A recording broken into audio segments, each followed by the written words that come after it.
G'day everyone, welcome back to the ICC Jimbo channel, and in today's video I'll be reviewing Australia's miserable T20 World Cup campaign in the subcontinent. Up the Aussies! Game 1, Australia vs Ireland. Australia would love to start this tournament off with a win against Ireland. However, the Aussies will be missing plenty of players due to injuries such as Pat Cummins, Josh Hazlewood, and after a nasty knock in the net, Mitch Marsh also misses out in this game, forcing Travis Head to lead Australia as Steve Smith has been flown in as an emergency cover. Travis Head won the toss for Australia and elected to bat first. It wasn't the prettiest start for the Aussies as Josh Inglis 37 runs ran out Travis Head on 6 runs in what was a horrible bit of communication. Ingo and Cameron Green 21 runs decided to smash the ball, and that's exactly what they ended up doing as the two picked up 49 runs together in the middle before Green fell. English joined him soon after that as the Aussies were in some trouble. Matthew Renshaw, 37 runs, attempted to steady things for the Aussies, but an out-of-form Glenn Maxwell was unable to assist him as he fell on 9 runs. Marcus Saunders, 45 runs, however, decided to play the conditions properly, and with the class of Renshaw, the Aussies were back on track for a defendable score, as this partnership got to 61 runs before Renshaw was bowled out. Saunders followed him soon after, but that wouldn't stop the Aussies as some quick-fire hitting ended Australia's innings with a score of 182 runs. Needing to defend 182 runs, the Aussies got to work immediately as Paul Stirling, 1 run, retired hurt due to an injury after the first ball. Without Ireland's leader, the Irish crumbled as Matt Kuhneman took out Henry Tecker on a duck. Nathan Ellis in his comeback game struck immediately, removing not only Ross Adair on 12 runs, but also Curtis Campbell on 4 runs. Ellis' dominance would continue as he got another wicket, this time Ben Keltz on 2 runs. Then it was the Adam Zampa show as he took out Gareth Denley on 11 runs, Lachlan Turner on 24 runs, George Dockwell on 41 runs, and Mark Adair on 12 runs. Ellis finished the job getting the last wicket for the Aussies as Australia won their first game of the tournament by a convincing total of 67 runs. Game 2, Australia vs Zimbabwe. After a dominant display against Ireland, the Aussies will be looking to continue their winning ways against the Zimbabwe team, who shouldn't be underestimated. The Aussies went into this game with one change as Ben Dwarshuis entered the side for Xavier Bartlett. Mitch Marsh missed his second game in a row with his groin injury. Travis Head won the toss for the Aussies and elected to bowl first. What a disastrous start for the Aussies it truly was, as Brian Bennett 64 runs not out and Marami 35 runs got Zimbabwe past the power play without a wicket lost. After this partnership put up 61 runs for Zimbabwe, Marcus Saunders finally got the breakthrough for the Aussies, removing Marami. But that wouldn't stop Zimbabwe as Ryan Bell 35 runs looked extremely comfortable out there with Bennett, as the Aussies had absolutely no answers to counter this partnership. It took 8 long overs for the Aussies to get another wicket as Cameron Green took out Bell. But Shakinder Raza, 25 runs not out, finished off the innings in style as Zimbabwe put up 169 runs on the board.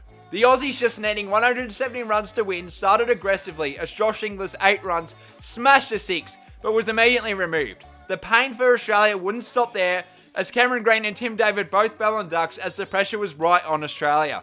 Captain Travis Head 17 runs chopped one onto the stumps as the Aussies looked absolutely rattled. Matthew Renshaw 65 runs and Glenn Maxwell 31 runs attempted to get the Aussies back on track with 77 runs together in the middle, but with the run rate rapidly increasing, it forced the Aussies to go big, which resulted in the wicket of Glenn Maxwell. From there, Australia collapsed as Marcus Saunders 7 runs and Ben Dwarshuis 6 runs were unable to get any runs for the Aussies. The pressure was just too much for Renshaw as he fell and basically sealed the game for Zimbabwe as they humiliated Australia by 23 runs, meaning the Aussies could be sent home if they don't defeat co-host nation Sri Lanka. Game 3, Australia vs Sri Lanka.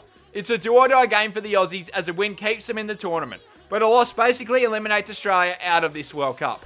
Mitch Marsh returns and will captain the Australian side, as Xavier Bartlett and Cooper Connolly both enter the side for Matthew Kuhneman and Ben Dwarshuis. But what shocked me the most was Steve Smith was activated into the squad, replacing Josh Hazlewood, and did not play. Same with Matthew Renshaw, fresh off getting 65 runs, which was ridiculous as he was dropped. Just ridiculous selection, as Sri Lanka won the toss and elected to bowl first. It was a sensational start for Australia as Mitch Marsh 54 runs and Travis Head 56 runs put up a massive 104 run opening stand in just 8 overs to get the Aussies in front of this match, as Australia were getting over 12 runs and over. Sri Lanka, however, wouldn't give up as they got Head out, as from there, the Aussies started to throw their wickets away as Cameron Green departed for just 3 runs, as well as Marsh going out for an LBW. Tim David was the next man as he went for 6 runs. Josh Inglis 27 runs and Glenn Maxwell 22 runs put up a nice 30-run partnership before Maxey departed to an absolute screamer from discussion. Then the collapse occurred as Inglis, Cooper Connolly duck, Marcus Stoinis 3 runs, Xavier Bartlett duck and Adam Zampa 1 run all fell in just 2 overs, which was absolutely pathetic, especially on a wicket that was looking like 220 plus, meaning Australia only had 181 runs to defend. Needing to defend 181 runs, the Aussies couldn't have asked for a better start as Marcus Stoinis removed Carol Pera on 1 run. From there, however, the Aussies were absolutely destroyed by Sri Lanka as Patam Nasinka 100 runs not out and Gerson Mendes 51 runs smashed 97 runs in the middle before Stoinis got another breakthrough for the Aussies, dismissing Mendes. After that, however, it was just game over as Australia gave up in the field and were bowling poorly as one of the overs even went for 20 runs. Nasinka finished this game off in style as he got to a century to basically end Australia's T20 World Cup campaign unless a miracle occurs. Zimbabwe and Ireland's clash got washed out, officially ending Australia's T20 World Cup tournament. Despite being eliminated, Australia still have 1 more game to go against Oman. Game 4, Australia vs Oman. After already being eliminated out of this T20 World Cup, this game is pretty much a dead rubber and absolutely meaningless for the Aussies. Matthew Renshaw returns to the team for Cooper Connolly. Mitch Marsh won the toss for the Aussies and elected to bowl first. It was a sensational start for the Aussies as Xavier Bartlett struck first ball. The dominance continued as Nathan Ellis and Adam Zampa joined in on the party as the Aussies were all over Oman.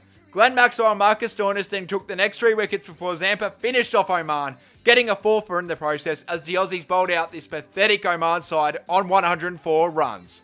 Only needing 105 runs to win this game, it pretty much gave Mitch Marsh 64 runs not out and Travis Head 32 runs as swing license as these two absolutely belted Oman out of the park and were under absolutely no pressure as they truly annihilated Oman, putting up 93 runs together in the middle before Head fell to a strange catch. Josh Inglis 12 runs not out then finished the job off with Marsh as the Aussies ended their World Cup campaign with an easy 9-wicket win as they did this in just 9 overs. What a disgraceful tournament it truly was from Australia. How did the selectors get this so wrong? How could you not pick Steve Smith in the original World Cup squad? And when he was available against Sri Lanka in a do-or-die clash, why would you not play him? You didn't even play him against Oman. It was an insult to him and he shouldn't have wasted his time going to Sri Lanka. Also, why would you not play Matthew Renshaw after getting a half century against Zimbabwe? Instead, you drop him for Cooper Connolly, who is not playing good cricket at the moment. Instead of picking in-form players and players who can play these conditions, George Bailey decided to pick out-of-form players and it just did not work. Extremely disappointing as an Australian watching that World Cup.